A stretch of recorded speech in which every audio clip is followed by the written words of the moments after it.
ایک مرتبہ جب جبرائیل علیہ السلام حضور اکرم صلی اللہ علیہ وسلم کی بارگاہ میں حاضر ہوئے، حضور اکرم صلی اللہ علیہ وسلم نے فرمایا کہ جبرائیل،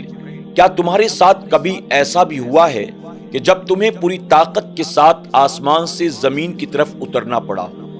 جبرائیل علیہ السلام عرض کرتے ہیں کہ یا رسول اللہ صلی اللہ علیہ وسلم، 4 مرتبہ میرے ساتھ ایسا ہوا کہ جب میں آسمان پر تھا اور اللہ کا حکم ہوا کہ فوراً زمین پر پہنچو، اور مجھے بڑی مشقت کے ساتھ زمین پر پہنچنا پڑا۔ پہلی مرتبہ جب اللہ کے خلیل ابراہیم علیہ السلام کو نمرودیوں نے آگ میں ڈالا تھا، میں عرش الہی کے نیچے بیٹھا یہ سارا منظر دیکھ رہا تھا۔ اللہ کا حکم ہوا کہ جبرائیل، اس سے پہلے کہ میرا خلیل آگ میں پہنچے تم فوراً جاؤ اور اس آگ کو باغ میں تبدیل کر دو۔ یا رسول اللہ صلی اللہ علیہ وسلم، اللہ کا حکم سنتے ہی مجھے پورے بالوں پر کی قوت کے ساتھ آسمان سے زمین کی طرف اترنا پڑا۔ دوسری مرتبہ جب اللہ کے خلیل ابراہیم علیہ السلام اللہ کی رضا کے لیے اپنے بیٹے اسماعیل علیہ السلام کی گردن پر چھری چلا رہے تھے، آپ نے چھری کو چلا دیا، میں عرش الہی کے نیچے بیٹھا سارا منظر دیکھ رہا تھا۔ اللہ کا حکم ہوا جبرائیل فوراً جاؤ، اس سے پہلے کہ چھری اسماعیل علیہ السلام کے نرم و نازک گلے کو کاٹے، جا کر فوراً اس چھری کو گلا کاٹنے سے روک دو۔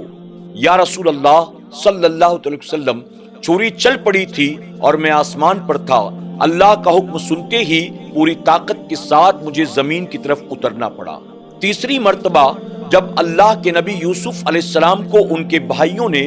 حسد کی بنا پر کنویں کے اندر پھینکا تھا، میں آسمان پر موجود تھا۔ اللہ کا حکم ہوا کہ جبرائیل، اس سے پہلے کہ یوسف کنویں میں جائیں فوراً جاؤ اور یوسف کو اپنی گود میں اٹھا لو۔ اے اللہ کے نبی، میں پوری طاقت کے ساتھ آسمان سے چلا، یوسف علیہ السلام کو کنویں میں پھینک دیا گیا تھا، لیکن ان سے پہلے میں کنویں میں داخل ہوا، میں نے اللہ کے نبی یوسف علیہ السلام کو اپنی گود میں اٹھا لیا اور وہیں سے ایک پتھر نکال کر اطمینان سے انہیں اس پتھر پر بٹھا دیا۔ چوتھی مرتبہ یا رسول اللہ صلی اللہ علیہ وسلم، جب میدان احد میں مشرکین نے آپ پر حملہ کیا، آپ کے دندان مبارک شہید ہوئے،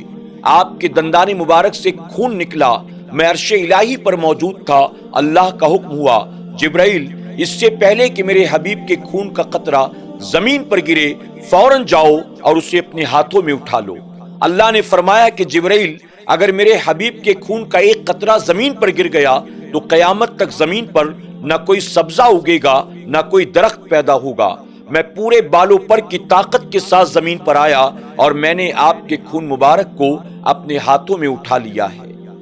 ناظرین اکرام، یہاں اس واقعے سے بہت ساری چیزیں سیکھنے کو ملتی ہیں۔ سب سے پہلی چیز تو یہ ہے، اللہ تبارک و تعالیٰ اپنے نبیوں سے بہت محبت فرماتا ہے،